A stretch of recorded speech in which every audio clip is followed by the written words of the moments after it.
Also, mate, this is where you've got to go and watch some of these games with the broadcast on. Don't worry, I've accepted it now. I admitted it on the other episode. I'm hate watching now. I don't normally do it. In fact, I actually normally think fans are very childish because the difference is they'll send a message to me and you trying to hurt our feelings. I'm not sending a message directly to Azael or the fucking broadcast. I'm referring to it on my channels and my platform. But I used to just watch Dom or LS and just just mute it and have something else going on, have it on the second monitor. Dude, I have to watch now, Monty, to see, like you say, all the whack shit that they say that shows they don't know what the teams are like. They were saying, can you even believe this? They were daring on this fucking broadcast to suggest that like JDG's like doesn't have the best macro or whatever. I can't remember if it was Azael or Kobe who said it. Like it was one of those takes where again it's like, if there's anyone better, there's like 2 teams in the whole world have got better macro. What? Like, what are we talking about here? Like, again, they never lose, for fuck's sake. They don't lose. The 3-0 people, 3-1 people. Like, what are we talking about here? Like,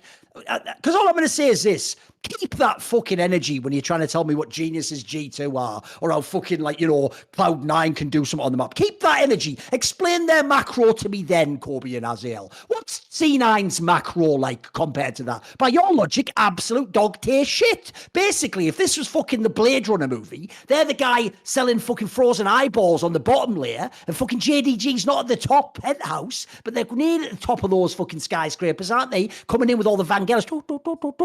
That's fucking JDG, homie. You're just down there with that guy. What's going on? That fucking legendary actor that's all in all those 80s movies playing all the whack-ass characters, like always like a drunk character, whatever. You know who I'm fucking talking about.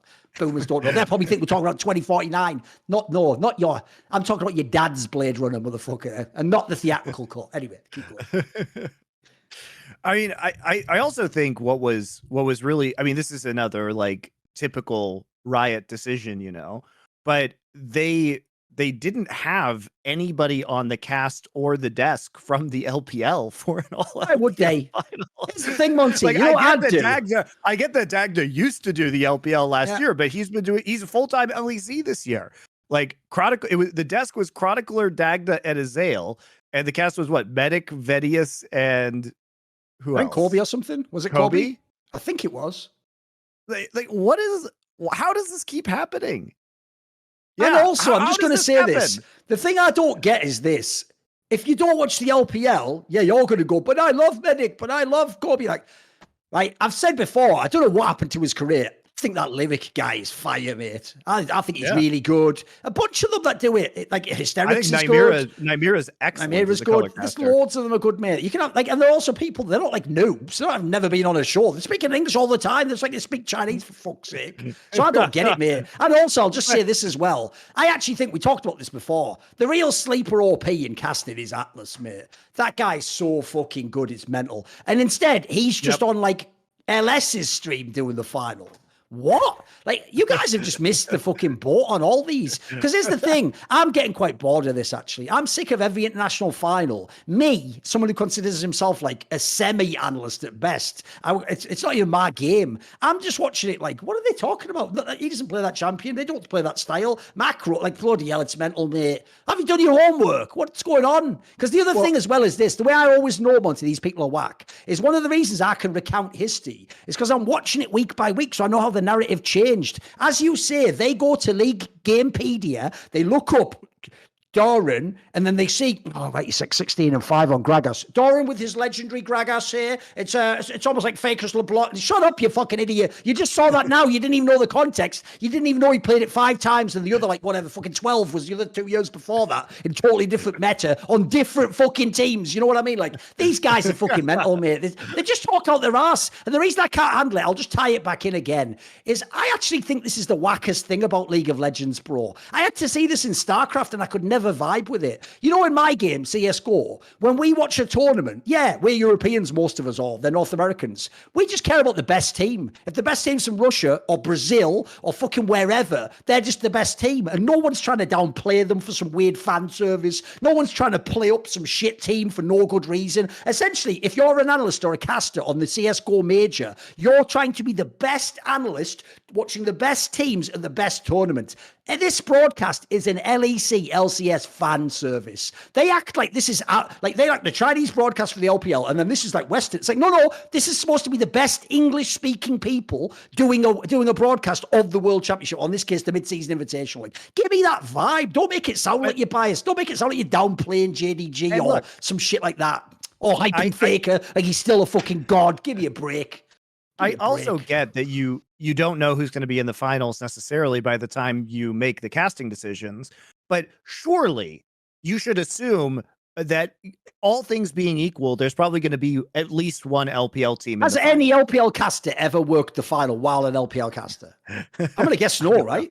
But usually you at least have, like, usually Riot will at least have somebody on the desk. You know what I mean? Just one person on the desk, right? Even when they have been stupid and not given those casters access to a finals. And I get having one of your LEC or LCS casters on the finals as well. It draws in that audience. Like, these people are not bad at their jobs when it comes to analyzing the game. Sometimes they can be bad at their jobs, in my opinion, of knowing the storylines of the teams and the players. But surely you plan to have one LPL guy on the desk. Nope, nobody. They're just like, well, Dagda, you're good enough, even though this iteration of JDG didn't exist while you were casting LPL. Like, this iteration of BLG didn't exist while you were casting LPL. These are functionally new teams. You have to have somebody to be the voice of reason on the desk in that scenario or on the broadcast. Why is it so hard when you know the most likely results of the tournament to make this a reality? It's embarrassing. And like, why are we in a world where Atlas is on LS's co-stream and Captain Flowers is on Dom's co-stream? Like, if I'm LS and Dom, if I have opportunities in the future, I'm just going to start paying these guys. Like, fuck it. Here's an example. Why doesn't Cadril do this? Cadril had like 40,000 concurrent viewers. If the new meta of casting is, as we've seen from Riot, well, Cadril decides he would rather co-stream rather than go to an event where he's already been confirmed as talent, right? So he just gets out of, he can just go do it on his own. So doesn't that apply to everybody else? If I was one of these guys, what I would be doing, trust me, they make so much, Cadril's making so much money, he can literally pay the talent more to appear on his co-stream than Riot will pay them to go to the events. So if they're going to give me co-streaming rights and anyone can just bail on casting a major international tournament, why would they do that? Like, if I'm Cadril, I just go to Atlas and be like, hey, want to do worlds together? Fuck it. You know what I mean? I'll pay you more. I'll give you a percentage of the revenue of the stream that I make during this time period. Also, I think I've said this before. I can forgive you all as fans. When I wasn't working in broadcasting, especially when I hadn't gotten touchy no commentators and talked about their styles, I couldn't see the technical difficulties and the nuances and all the little techniques and stuff. And I used to think certain people were overrated. I told you I used to think Quickshot was overrated. I didn't know how good he was because I thought his game knowledge isn't good enough. That's not even his role. Then meanwhile, certain people I thought were amazing were like LS wasn't as good on camera when he first started as the analyst for the LCK. He was actually a bit whack. It took him a while to be concise, etc. So you all think the best ones, the goated casters, they're just people who you like or like their voice. Like, I know, look, Captain Flowers is a good play-by-play in the sense that he can do the machine gun style, he can sort of tie some loose imagery together, and he can put the emphasis on the name of the champion. Like, anyone can do that, though, with enough practice, right? Like, I could just pop in now, like, oh, and here we are, Evil Geniuses inside the game. Danny, he's been looking to get fed all game long on the Aphelios, but it's okay, he's sticking around because EG's putting in the goal. And in comes a gank by Gamersdock on the Lee Sin. Oh my goodness, what's that? Evil Geniuses. They're just trying to get to Worlds. When they get there, oh, it's the top laner with all the gold in the end. The CEO's coming down because she's going to have to carry everyone. Like, bro, look, I've never even done that before. Like, I just popped out of my ass 1 second ago. My point is, if you liked my voice and I was American and I had like a big Easter Island head, you'd be fucking, oh, the goat. The goat! You'd be fucking worshipping the goat more than fucking Hollywood. Anyway, that's the end of that. Put the clip master. That's where it ends. That's onto the YouTube. I think Captain Flowers is quite witty as well. But don't go too far. Don't go too far. You know. He's no Sadicist. Yeah, he's more fun to hang out with than Sadicist is. So Unless you Danny. Unless you Danny. You know. What did he do? Take him an all-you-can-eat buffet? I'm here all week, mate. I'm here all week. But I just wonder like what the end result of all of this like co-streaming stuff is, because if this is the path that Riot wants to walk, I mean, what's so wild about this is that how do you even know what Riot's going to do? Because a couple years ago they basically invented a rule to punish Captain Flowers for saying that he didn't want to go to Worlds, which is that the rule they invented was after Captain Flowers announced he wasn't going to Worlds and was going to be streaming the games the same day after American time. That's right. Riot made up a rule that said you can't actually stream the games until 24 hours after they've been played. Tell me what the point of that is. You're not competing with the broadcast anymore. That was a rule specifically invented to spite Captain Flowers for not going to Worlds. And then now they announced co-streaming. Cadril signed on for this event, and then it's all of a sudden like, oh no, Cadril, you can go co-stream now. That's totally fine. Like, the problem with making any plans is how do you know what Riot's going to do next? Like, you don't. They could give it to you or punish you or take it away at any given point in time. It's wild. How do you live life like this? But if I'm thinking about the scenario where Worlds is coming up, honestly, I would rather team up with one of the co-streamers and make that money rather than actually do the main broadcast. Because then you can do all the games too. It's more fun. I'm just waiting, because here's the thing. You remember what they did to Dom? Remember what they've done to the LS over the years? I'm waiting, Monty, for where someone tries that, though, and everyone forgets you're not in CSGO, and here's what's going to happen. Someone's going to get a giant sponsorship. They're going to get the core streaming. They're going to be waiting, and something's going to happen. Either during the event, they say the wrong thing, wrong person comes on, they get it taken away, massive scandal, or right before the event, like a day before, like you're saying, the whole thing just gets taken away from you, and you just realize it's always a fucking, you build your house on sand when you work a Riot is the problem. So the problem with that is, it's one thing if they do like CSGO. Like, I don't know if you know this, Monty. In CSGO, they've just embraced the core streaming now. They know that like certain streamers, like the certain skin trader guys, have their own meme fans. There's obviously all the foreign language ones. They just know that that's the only way now that you're going to top the viewership out. People know from Valorant, you've got to have Tarek there. The joke, if he isn't there, even though he's not like even the good fucking commentator, it just takes like a third of the viewership. Where if Shroud doesn't watch, you don't get that viewership. The problem is in League, everyone knows Riot won't just do it in like self-interest in terms of like good for the game. They always also have to sort of like fuck with you a bit and send a message. So I'm also so scared for those guys that like if they start planning that as their career, I agree with you. It should be an alternate way to go, but there's just that world where Riot, it's like, they're like Reddit mods, mate. They just try to find a reason sometimes to take something away. It's like they'll just retroactively, they'll reverse engineer a reason why this person has to lose core streaming for this event, you know, until he sort of like, you know, gets back on the porch, as it were. Yeah, I just don't know like where a good dog. It feels like they never actually think far enough ahead to what the ramifications might be for these actions. Like, it is really when you basically incentivize people to do their own streams rather than participate in commentating your events, which I mean totally makes sense for the finances of the people involved, but just as a caster and somebody who deeply cares about the art of casting and it being a viable career, it sucks to watch some of this go the way that it's going. Because if I was in a situation with a lot of the casters and I'm sitting there watching, you know, Cadril and Dom and LS make tons and tons of money, like 10x as much money as I'm making from casting the event. And the thing is that the co-stream meta isn't even like replacing the commentary. It's not an entirely different commentary track. They sit there and your voice goes through, if you're a caster, your voice goes through their stream and provides a lot of the entertainment. But all of the money goes to the co-streamer, right? And yes, I'm not saying co-streaming isn't hard. I respect the fuck out of these guys who grind it. It's very difficult to do. But at the same time, it's weird that the casters are getting paid so much less when they are providing content on the co-streamers' streams themselves, if you know what I mean.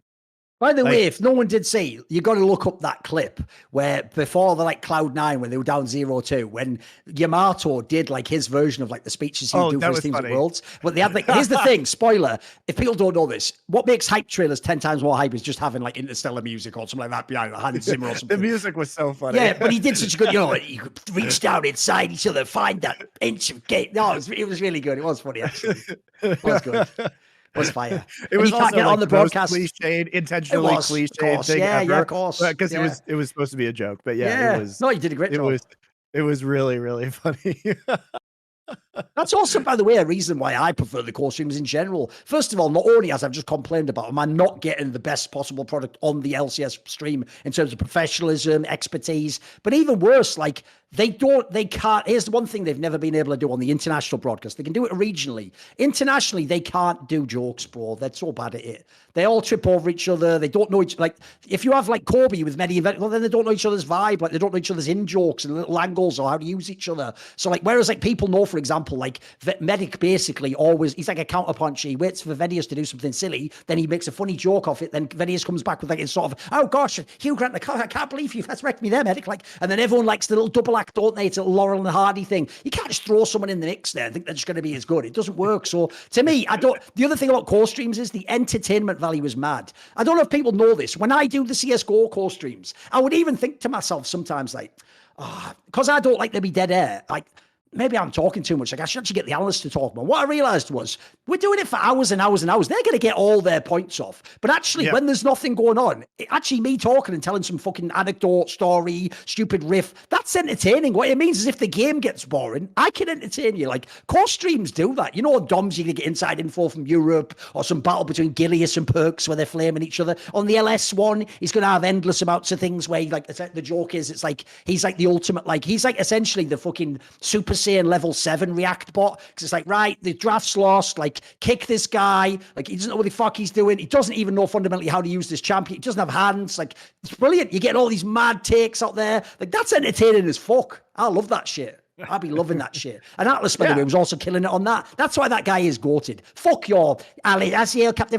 Atlas is goated. Atlas can be the super professional suit and tie, looks slick as fuck. It's the LCK, ladies and gentlemen. It's the finals. We're in the 11th seat. He can do all that, and then he can also go on that, by the way, and know exactly who LS is and play into humor and jokes and have fucking silly things and freestyle. Oh, mate, those core streams are the shit. They really have, like, given new life to League for me, mate.